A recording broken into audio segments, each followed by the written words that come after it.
Olá pessoal, meu nome é Graziele, eu sou autista nível 1 de esporte e hoje eu vou contar como foi a caminhada até eu chegar no diagnóstico de autismo, né? Como tudo começou.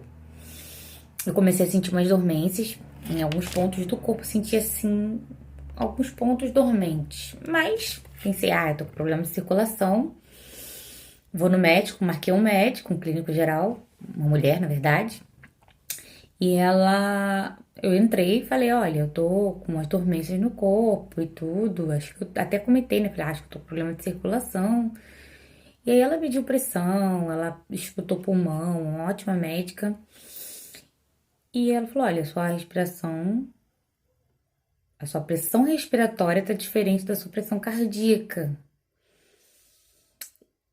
E você tá com um transtorno de ansiedade, você tá iniciando aí um quadro de um transtorno de ansiedade. Aí eu pensei, essa mulher tá doida, né? E aí eu falei de uma outra situação na mesma consulta. Eu falei pra ela assim: olha, eu tenho uma outra situação, não tem nada a ver com isso. Foram duas situações que aconteceram. Foi quando nessa época eu tava tirando carteira de motorista e eu fiquei muito, muito estressada na prova. A gente tinha feito duas vezes, eu tava indo pra terceira prova. E nessa terceira prova, quando eu botei as mãos no volante, eu acertei lá botei o cinto, acertei, nem lembro a ordem mais, mas acertei o retrovisor, tudo direitinho, que eu botei as minhas duas mãos no volante. Eu tinha vontade de tudo, eu tinha vontade de correr, de sumir, de vomitar, de tudo que vocês puderem imaginar. Menos de ficar ali dentro daquele carro. E eu comecei a chorar, chorar, chorar, chorar, chorar, e eu não conseguia respirar direito, o quê, né? E, mas aí consegui ainda controlar a respiração e tudo. E fiz a prova, não passei, óbvio, né? Não dessa vez. E aí. E aí contei uma outra situação também, assim, similar, que foi uma situação de quando a gente estava numa ponte no Rio de Janeiro. A gente mora numa cidade pequena, a gente foi pro centro do Rio de Janeiro. E chegando lá, tava vindo um rapaz de bicicleta e o meu esposo me empurrou. E nisso que ele me empurrou, eu surtei. Tipo, eu fechei os olhos, comecei a gritar, gritar, gritar. E aí ela falou, assim, tranquila e calma. Ela falou: olha, você tá com um transtorno de ansiedade e síndrome do pânico. Toma aqui essa receita desse remédio de tarja preta. E ela foi muito enfática.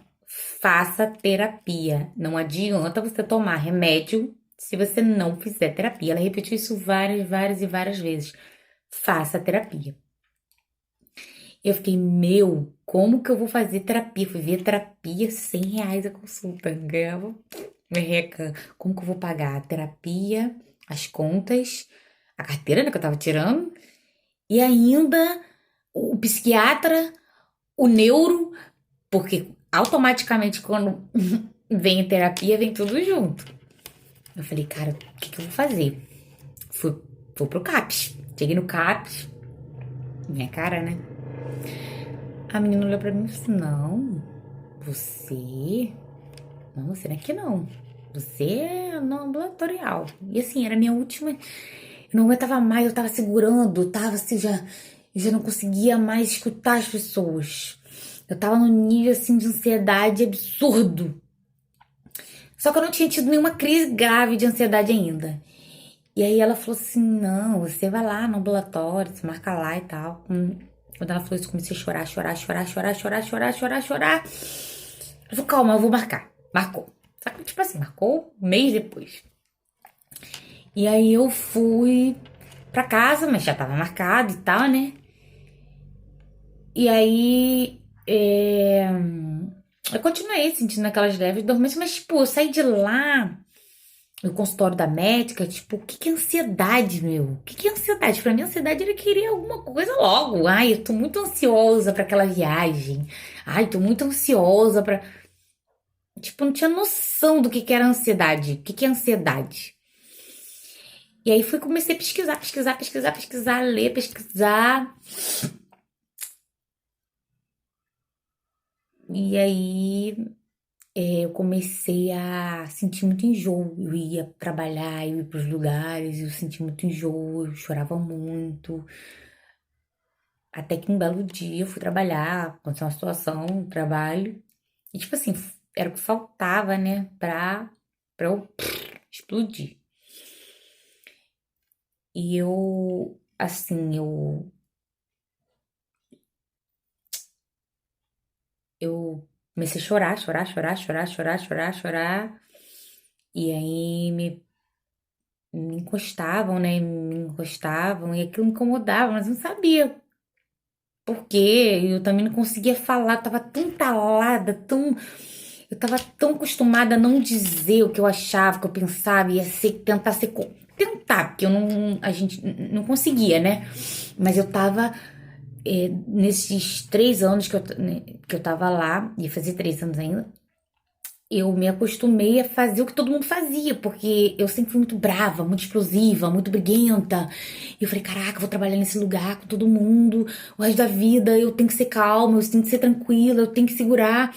Mas eu não sabia ser calma, eu não sabia ser tranquila, eu não sabia ser educada. Então eu fiz o quê? Eu comecei a guardar. Todo mundo chegava e falava bom dia. Todo mundo chegou e falou bom dia, deu certo. Eu chegava, bom dia, bom dia, bom dia.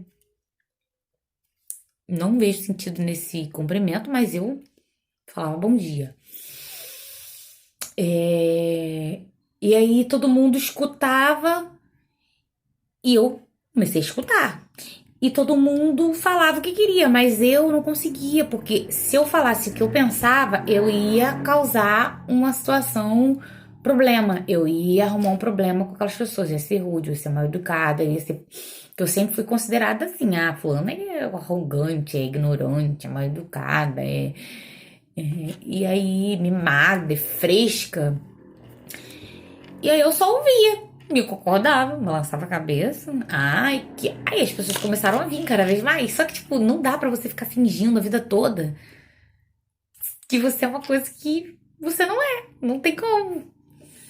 E aí foi onde eu comecei a ter as crises de ansiedade e de pânico, né? Eu comecei a primeira vez que eu passei mal foi nessa situação que eu chorei, chorei, chorei, chorei. Tinha ligado para meu esposo vir me buscar. E aí ele veio me buscar. E eu entrei no carro e assim, eu parecia que eu tava asmática, parecia que todo lado do mundo tinha acabado. Eu comecei a. E eu não conseguia respirar, eu não conseguia respirar. Quando cheguei em casa, meus braços, minhas pernas estavam dormentes, eu já não conseguia mexer esses dedos. E nessa hora eu pensei, tô no AVC, vou morrer assim, na minha cabeça. Eu ia ficar na cama, eu não ia conseguir. Eu não ia conseguir fazer mais nada, ia depender das pessoas ou eu ia morrer. E foi um pensamento que veio na minha cabeça na hora. Vou morrer, eu vou morrer, eu vou morrer. Só que eu tinha feito um curso pelo município onde eu trabalho e um curso de primeiros socorros. E eu lembrei que o cara falou: se não sabe o que fazer, liga pro bombeiro. E pra saber se ia me levar pro hospital, se dava algum remédio ali pra até chegar no hospital e tal. Tinha certeza que tava tendo um ataque cardíaco, um AVC, uma coisa assim. E aí ele falou: não, dá um antialérgico, se você tiver, e tinha, né? E bota alguma coisa pra ela assistir. E aí, gente, eu tomei aquele remédio, acordei no outro dia. Assim foi a minha primeira crise de pânico. Foi a crise de pânico mais terrível que eu já tive. Eu fiz o canal na época, em 2019, 2020, início de 2020. A ideia era falar, mas eu acabei ficando com medo do julgamento, medo de tudo, né? E acabei porque eu queria que outras pessoas soubessem antes de acontecer. Porque se eu soubesse o que era uma crise de pânico, o que era ansiedade, técnicas de respiração, eu teria evitado muita coisa que aconteceu comigo.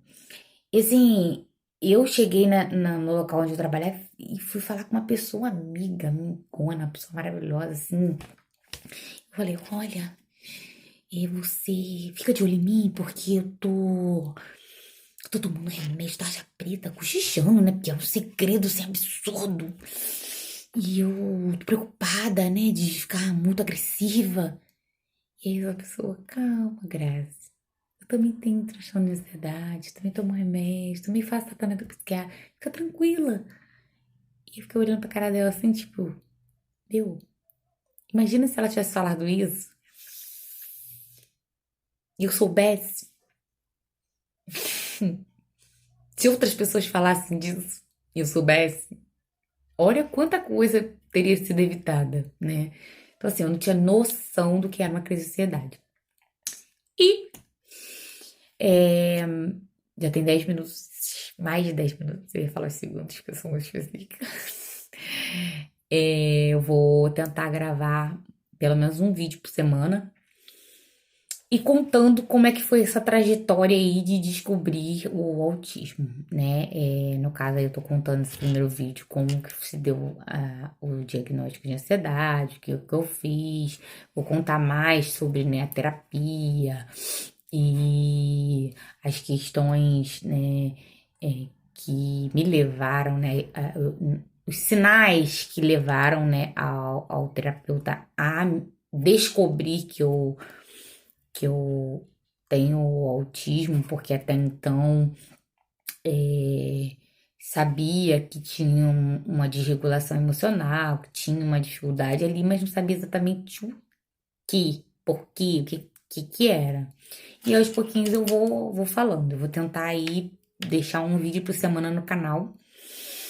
Espero que ajude alguém, que vocês, né, gostem, que eu agora eu tô assim, tipo, muito, muito, a gente chama, o pessoal, né, eu ainda tô com dificuldade de me identificar, né, autista, mas assim, no autismo é considerado um hiperfoco, eu tô com um hiperfoco muito grande em autismo, né, eu tenho alguns hiperfocos, mas esse, assim, tá, assim, muito, muito forte, e eu achei na internet uma forma de falar, porque assim é difícil você falar e falar e falar e falar e falar e refalar e continuar falando para pessoas que não estão a fim de ouvir. E eu sei que